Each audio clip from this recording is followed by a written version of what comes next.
Në ambientet e Hotel Mozart në Shkodër është zhvilluar edicioni i dytë i konferencës së titulluar Shkodra PCI, e cila u fokusua mbi kardiologjinë dhe hemodinamikën. Të ftuar në konferencë ishin kirurgu i kardiologjisë hemodinamike në Vjena Aurel Toma, si dhe shefi i kardiologjisë në Qendrën Kardio në Luzern, Florim Cuculi, të cilët diskutuan rreth rrisive më të fundit në 2 ndërhyrjet që do të kryen në Spitalin Rajonal të Shkodrës, ndërsa theksuan nevojën për pajisje të specializuara që mundësojnë kryerjen e ndërhyrjeve të ndërlikuara në Shkodër. Ne po mundohemi që këtu në Shkodër, bashkë me kolegët në Shkodër, që të fusim teknika më të reja për ndërhyrjen që bën në zemër sot, bashkëpunim që edhe njohuritë që kemi që t'i ndajmë me njëri tjetrën dhe të ndihmojmë mbi të gjitha pacientët. Ne duhet të lëvizim në një drejtim ku bëjmë gjëra që janë të komplikuara, që pacientëve mos u jepet arsye të lëvizin për në vende tjera, për në Itali, në Gjermani apo në Zvicër të vinë, po të trajtohen këtu.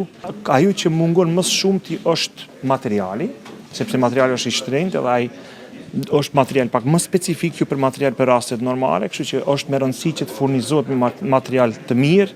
Kardiologu në Shkodër Gledi Zaimi theksoi se qëllimi kësaj konference është fokusimi në kardiologjinë invazive, veçanërisht në qytetin e Shkodrës. Ky është edicioni i dytë i kësaj konference, e cilën e kemi titulluar Shkodra PCI, për faktin se eventi zhvillohet këtu në Shkodër. Është i dedikuar vetëm kardiologjisë invazive.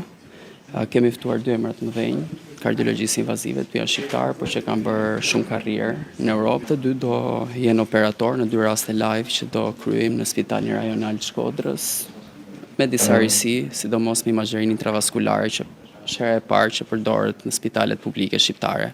Tash qëllimi i këtij eventi është t'i japim sa më shumë fokus kardiologjisë invazive këtu në Shqipëri, por në veçantë këtu në Shkodër. Një tjetër shqetësim është rritja e infarkteve në zemër, ku duhani njihet si faktor kryesor i rreziku. Faktori kryesor i rrezikut për shqiptarët është duhani.